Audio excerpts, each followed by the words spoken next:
खाटू श्याम मंदिर सीकर राजस्थान में स्थित है। खाटू श्याम का इतिहास बहुत प्राचीन है। आज से लगभग 1000 वर्ष पूर्व इस मंदिर का निर्माण हुआ था। सीकर जिला मुख्यालय से 43 किलोमीटर दूर खाटू नामक गांव में बाबा खाटू श्याम का प्राचीन मंदिर है। इस मंदिर में भगवान श्री कृष्ण और बर्बरीक की पूजा होती है। खाटू श्याम में बर्बरीक का सर है, जिसे बर्बरीक ने भगवान श्री कृष्ण के कहने पर दान कर दिया था। कलयुग में खाटू श्याम को श्री कृष्ण का अवतार माना जाता है। खाटू श्याम को हारे का सहारा कहा जाता है, क्योंकि जिसकी मनोकामना कहीं पूरी नहीं होती उसे श्याम बाबा पूरी करते हैं। इस वीडियो में हम आपको खाटू श्याम का इतिहास, कहानी, कथा और खाटू श्याम मंदिर कहाँ स्थित है, इसकी पूरी जानकारी देंगे। खाटू श्याम का इतिहास महाभारत काल से है। वे पांडव पुत्र भीम के पुत्र थे, जिनसे खुश होकर भगवान श्री कृष्ण ने इन्हें कल युग में अपने नाम से पूजनीय होने का आशीर्वाद दिया था। खाटू श्याम जी का नाम बचपन में बर्बरीक था। घर परिवार, माता पिता और गुरुजन सभी इन्हें बर्बरीक नाम से ही जानते थे। भगवान श्री कृष्ण ने उन्हें उनके घुंघराले बालों की वजह से श्याम नाम दिया था। खाटू श्याम जी को श्याम बाबा, दीनों का नाथ, कलयुग का अवतार, शीश का दानी, खाटू वाला श्याम, हारे का सहारा, नील घोड़े का सवार, खाटू नरेश आदि नाम से भी जाना जाता है। खाटू श्याम जी की कहानी की शुरुआत मध्यकालीन महाभारत से होती है। बलवान भीम के पुत्र का नाम था घटोत्कच। घटोत्कच का विवाह मोरबी से हुआ था। मोरबी और घटोत्कच ने एक पुत्र को जन्म दिया, जिसका नाम था बर्बरीक। बचपन से ही बर्बरीक ने अपनी माता मोरबी और भगवान श्री कृष्ण से युद्ध कला सीखी। बर्बरीक ने भगवान शिव की तपस्या की, जिससे प्रसन्न होकर शिव जी ने उन्हें 3 बाण दिए। ये 3 बाण उन्हें तीनों लोकों में विजय दिला सकते थे। यह वरदान पाकर बर्बरीक बहुत खुश हुए। बर्बरीक अपनी वीरता और शक्तियों के लिए जाने जाते हैं। महाभारत काल में जब कौरव और पांडवों के बीच युद्ध शुरू होने वाला था, तब बर्बरीक अपनी माता के पास गए और युद्ध देखने की स्वीकृति मांगी। इस पर उनकी माता ने उनसे पूछा कि तुम किसकी तरफ से युद्ध लड़ोगे। इस पर बर्बरीक ने जवाब दिया, जो हारेगा मैं उसकी तरफ से युद्ध लड़ूंगा।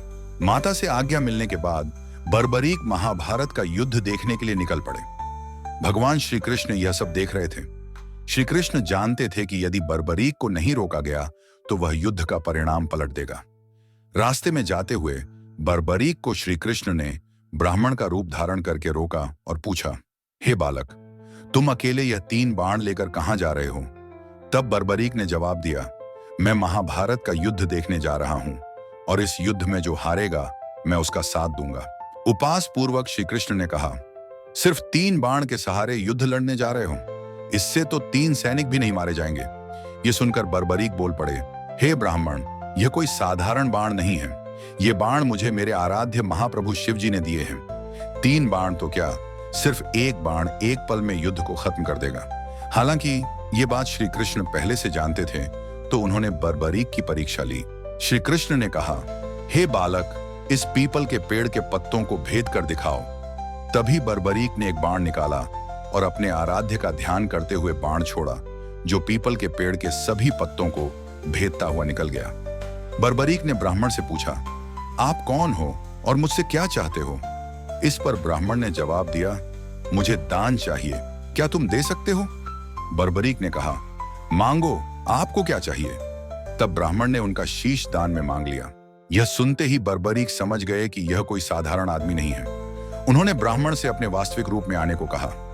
तब भगवान श्री कृष्ण ने अपने असली रूप में बर्बरीक को दर्शन दिए। अपने गुरु को सामने पाकर बर्बरीक धन्य हो गए। तब बर्बरीक ने रात भर भजन किया और दूसरे दिन फाल्गुन शुक्ल द्वादशी को स्नान करके अपने हाथों से बर्बरीक ने बिना देरी किए अपना शीश काटकर भगवान के चरणों में रख दिया। भगवान श्री कृष्ण ने शीश को एक ऊंचे स्थान पर रखा, ताकि बर्बरीक महाभारत का युद्ध देख सकें। बर्बरीक की दानवीरता से खुश होकर श्री कृष्ण ने उन्हें अपना नाम श्याम उपहार स्वरूप भेंट किया। साथ ही आशीर्वाद भी दिया कि आने वाले युग में तुम मेरे नाम से पूजे जाओगे। जब भी कोई हारा और टूटा हुआ व्यक्ति तुम्हारे पास आएगा, तो तुम्हारी पूजा से उसके सब काम पूर्ण होंगे। श्री कृष्ण ने बर्बरीक के सिर को एक ऊंचे स्थान पर रख दिया। आज विश्व विख्यात खाटू श्याम मंदिर इस स्थान पर बना हुआ है, जहां उनका कटा हुआ सिर रखा गया था। तो यह खाटू श्याम जी की बेहद अद्भुत कहानी है। खाटू श्याम का महत्व कलयुग के साथ साथ बढ़ेगा, क्योंकि भगवान श्री कृष्ण ने इन्हें आशीर्वाद दिया था कि जैसे जैसे कलयुग बढ़ेगा तुम्हारा यश और लोगों की आस्था बढ़ेगी। आज बाबा खाटू श्याम हारे का सहारा बनकर भक्तों के काम कर रहे हैं और उनके दुख दर्द का हरण कर रहे हैं। खाटू श्याम का महत्व इसलिए भी बढ़ जाता है कि इन्हें कलयुग का भगवान माना जाता है। आस्थावान लोगों के हर काम पूर्ण होते हैं और ऐसा कहा जाता है कि जो व्यक्ति अपने जीवन में दुखों से घिरा हुआ है, अपने जीवन में हार मान चुका है, उसे एक बार अवश्य खाटू श्याम जी की शरण में जाना चाहिए। तो दोस्तों, उम्मीद करते हैं कि बाबा खाटू श्याम का इतिहास और उनकी कहानी आपको बहुत पसंद आई होगी। कमेंट बॉक्स में खाटू श्याम बाबा जी की जय लिखकर कमेंट जरूर करें और हमारे इस चैनल कलाकृति को जरूर सब्सक्राइब करें, जिससे आप हमारे कलाकृति परिवार का हिस्सा बन जाएंगे। सब्सक्राइब करना एकदम मुफ्त होता है। धन्यवाद दोस्तों।